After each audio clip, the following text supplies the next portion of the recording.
warahmatullahi wabarakatuh. Waalaikumsalam warahmatullahi wabarakatuh. Innal hamdalillah nahmaduhu wa nasta'inuhu wa nastaghfiruh wa na'udzu billahi min shururi anfusina wa min sayyiati a'malina. Man yahdihillahu fala mudilla lahu wa man yudlil fala hadiya lahu. Asyhadu an la ilaha illallah wa asyhadu anna Muhammadan 'abduhu wa rasuluh. La nabiyya wa la rasula ba'dahu. Teman-temanku yang dimuliakan oleh Allah Subhanahu wa taala,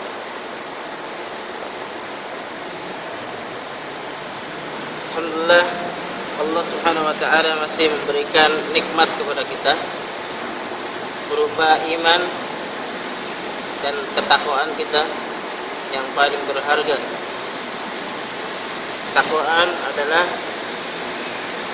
yang membedakan antara orang yang beriman atau tidaknya, itu adalah ketakwaan. Banyak orang-orang yang beriman kepada Allah Subhanahu wa taala, akan tapi belum tentu dia bertakwa kepada Allah Subhanahu wa taala.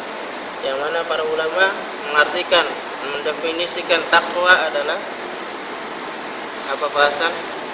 Takwa mengerjakan perintahnya dan menjauhkan larangannya.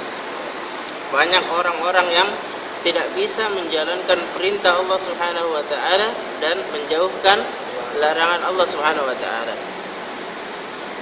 Itulah kemuliaan, keutamaan orang-orang yang bertakwa.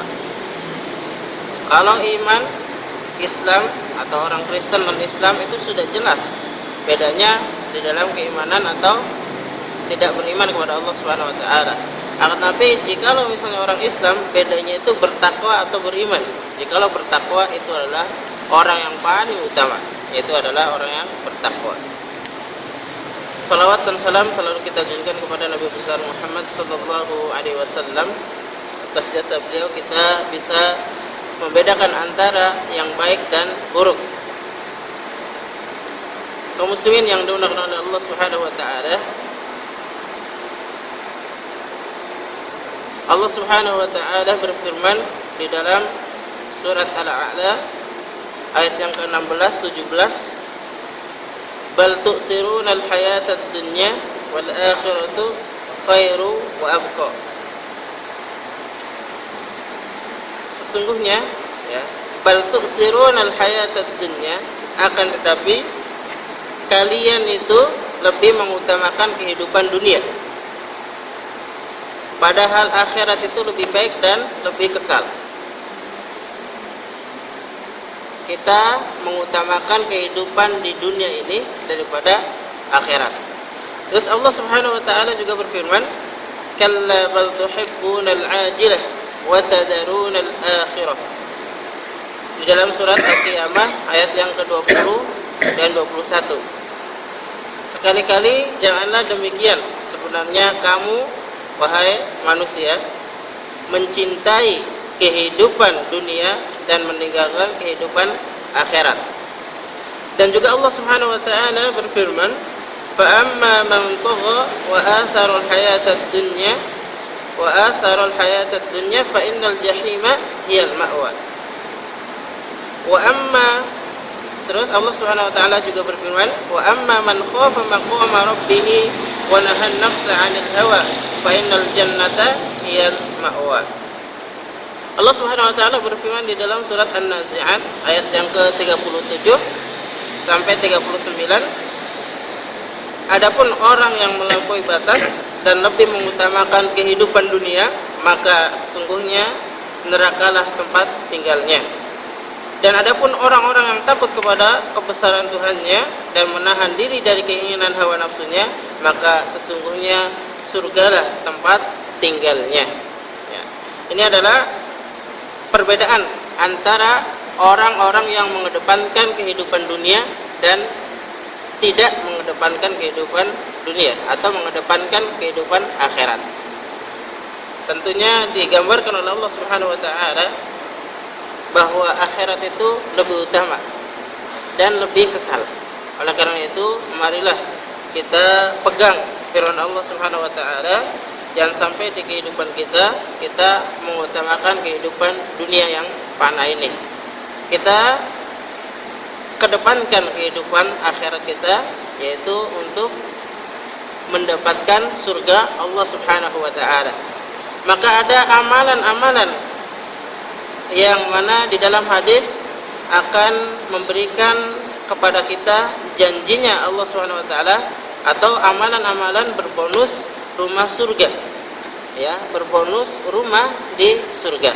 Maka amalan tersebut atau hadis-hadis amalan-amalan yang menjelaskan tentang kita itu bisa mendapatkan rumah nanti di surga, di antaranya yang pertama, Allah Subhanahu wa taala menjanjikan di dalam hadisnya, yaitu membangun masjid, karena Allah Subhanahu wa taala itu juga akan mendapatkan rumah di surga kelak. Ya, yang pertama amalannya itu membangun masjid karena Allah Subhanahu wa taala. Yang mana dalilnya? Mana? Dari Utsman bin Affan radhiyallahu anhu berkata, aku mendengar Rasulullah sallallahu alaihi wasallam bersabda, "Man bana lillahi masjidan, banallahu lahu baitan fil jannah." Siapa yang membangun satu masjid untuk Allah atau karena Allah Subhanahu wa taala, maka Allah akan membangunkan untuknya satu rumah di surga. Muttafaqun alaih. Dan juga di dalam riwayat Al-Baihaqi mengatakan, man bana lillahi masjidan min malin halalin banallahu lahu baitan fil jannah. Siapa yang membangun satu masjid untuk Allah dari harta yang halal, maka Allah akan membangunkan untuknya satu rumah di surga. Hadis riwayat Al-Baihaqi. Ya, syarat di sini adalah apa? Dengan harta yang halal. Jadi bangunan masjid itu syaratnya dengan harta yang halal. Jikalau kita mengetahui ada seseorang yang menginfakkan, kita tahu bahwa dia perbuatannya atau kesehariannya berbuat dengan amalan yang maksiat. Contohnya, misalnya mencuri atau yang lainnya. Kita tahu bahwa orang tersebut hasil duitnya hasil mencuri dan dia mau membangun masjid atau menginfakkan hartanya untuk masjid, maka jikalau kita tahu, kita hindari, kita cegah seperti itu ya. Kenapa? Karena tadi dalilnya bahwa Allah Subhanahu wa taala akan membangunkan rumah di surga dengan syarat halalan, hartanya dengan yang halal. Dan juga Allah Subhanahu wa taala akan membangunkan rumah di surga yang membaca surat Al-Ikhlas, yang membaca surat Al-Ikhlas sebanyak 10 kali, yang membaca surat Al-Ikhlas sebanyak 10 kali. Dalilnya mana? Dari hadis Mu'ad bin Anas radhiyallahu anhu bahwa Rasulullah sallallahu alaihi wasallam bersabda, man qara'a qul huwallahu ahad hatta yakhtimaha 10 marrat banallahu lahu qasran fil jannah. Siapa yang membaca qul huwallahu ahad, ya, surat Al-Ikhlas sampai menghatamkannya sebanyak 10 kali, niscaya Allah bangunkan untuknya istana di surga. Hadis riwayat Ahmad dari Mu'ad bin Anas Al-Juhanaidi, dihasankan Syekh Al-Albani dalam silsilah as-sahihah. Dan juga dalilnya yang kedua, man qara'a qul huwallahu ahad hatta yakhtimaha 10 marrat banallahu lahu qasran fil jannah. Faqala Umar bin Al-Khattab, idan asta'siruka ya Rasulullah. Faqala Rasulullah sallallahu alaihi wasallam, aktsaru wa atyabu. Siapa yang membaca qul huwallahu ahad sampai selesai sebanyak 10 kali, maka Allah akan membangunkan baginya istana di surga. Lalu Umar bertanya, kalau begitu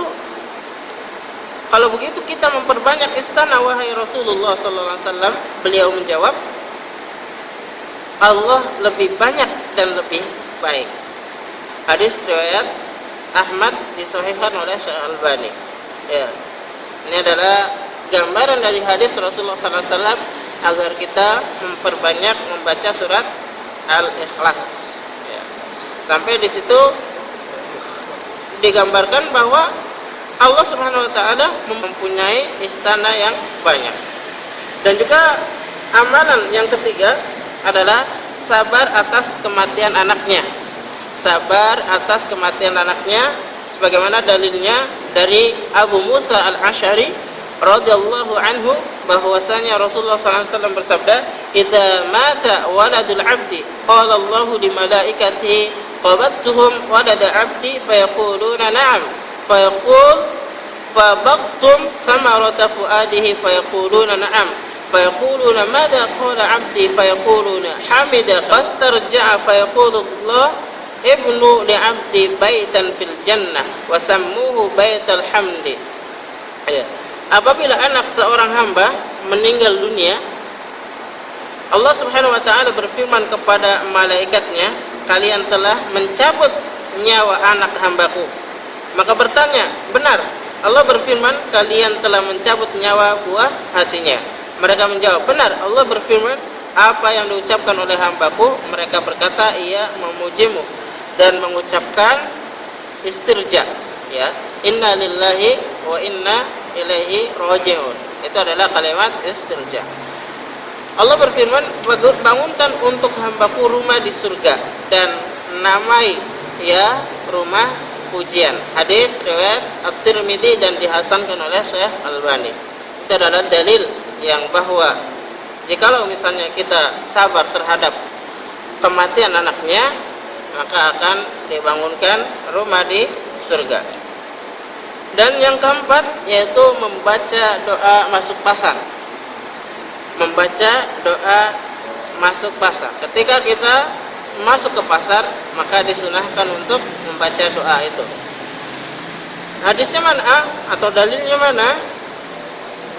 Dari Umar bin Al-Khattab radhiyallahu anhu bahwa Rasulullah sallallahu alaihi wasallam bersabda, "Man dakhala as-suqa faqala la ilaha illallah wahdahu la syarika lah, lahul mulku lahul hamdu yuhyi wa yumitu wa huwa hayyun la yamutu biyadihi al-khairu wa huwa ala kulli syai'in qadir.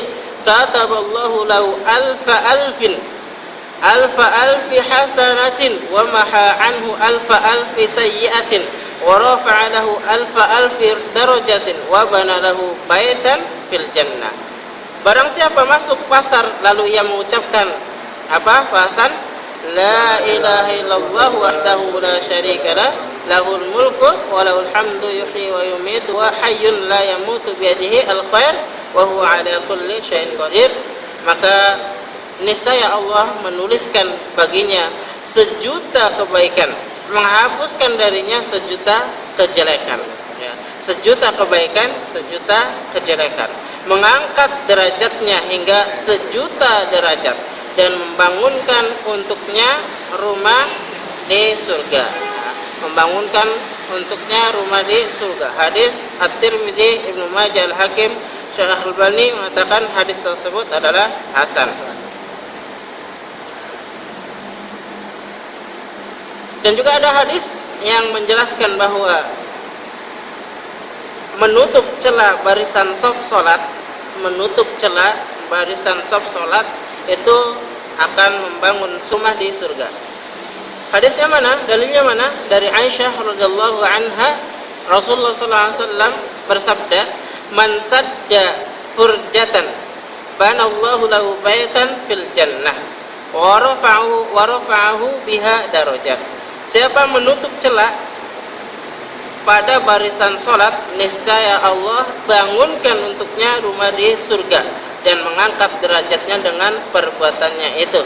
Ya, hadis riwayat Al-Muhammili dalam Amaliyah dan disahihkan oleh Syekh Albani dalam Silsilah As-Sahihah nomor 1892. Dan amalan atau perbuatan menjaga salat-salat sunnah rawatib 12 rakaat, ya, menjaga salat sunnah rawatib 12 rakaat itu juga akan dibangunkan rumah di surga. Dalilnya mana? Dari Ummu Habibah radhiyallahu anha berkata, "Aku mendengar Rasulullah sallallahu alaihi wasallam bersabda, "Man shalla isnatai asyarata rak'atan fi yaumin wa lailatin bunya lahu bihinna baitun fil jannah." Ya. Siapa yang salat 12 rakaat dalam sehari semalam, niscaya dibangunkan untuknya rumah di surga. Hadis riwayat Muslim. Ya. 12 rakaat itu apa? Pak Marsono apa saja? Atau sholat sunnah 12 rakaat itu sebelum 2 rakaat sebelum sholat subuh, sebelum sholat subuh, terus 2 rakaat sebelum sholat zuhur dan sesudah sholat zuhur, kadang 4 kadang 2 sebelumnya, terus 2 rakaat sebelum maghrib, sebelum setelah maghrib, pada maghrib dan pada isya, sholat isya 2 rakaat pada maghrib, 2 rakaat pada isya. ya terdapat dalam hadis Aisyah dan Sunan At-Tirmidzi dan Ibnu Majah yang mengatakan bahwa 4 rakaat sebelum zuhur. 4 rakaat sebelum zuhur. Coba dihitung, Pak Mar. 4 rakaat sebelum zuhur. Dan 2 rakaat sesudahnya. 4 rakaat sebelum zuhur. Dan 2 rakaat sesudahnya. 6. Terus 2 rakaat sesudah maghrib. 8. 2 rakaat setelah isya. Dan 2 rakaat sebelum subuh. Jadi apa? 12. Kamar ulang. 4 rakaat. 4 rakaat sebelum sholat zuhur, 2 rakaat setelah sholat zuhur, 2 rakaat setelah maghrib, 2 rakaat setelah sholat isya, dan 2 rakaat sebelum sholat subuh. Mantap. Hafal ya? Udah hafal sekarang. Insyaallah 12 rakaat. 12 rakaat. Walaupun semuanya nanti ada dalil membolehkan sebelum maghrib 2 rakaat ada dalilnya, sebelum isya juga 2 rakaat aja dalilnya. Tapi ini yang khusus akan dibangunkan rumah di surga, maksudnya hadisnya ini. Emang ada hadis yang lainnya juga ada. Silahkan di Riyadhus Shalihin juga ada itu tentang masalah sebelum dan sesudah setiap sholat itu ada.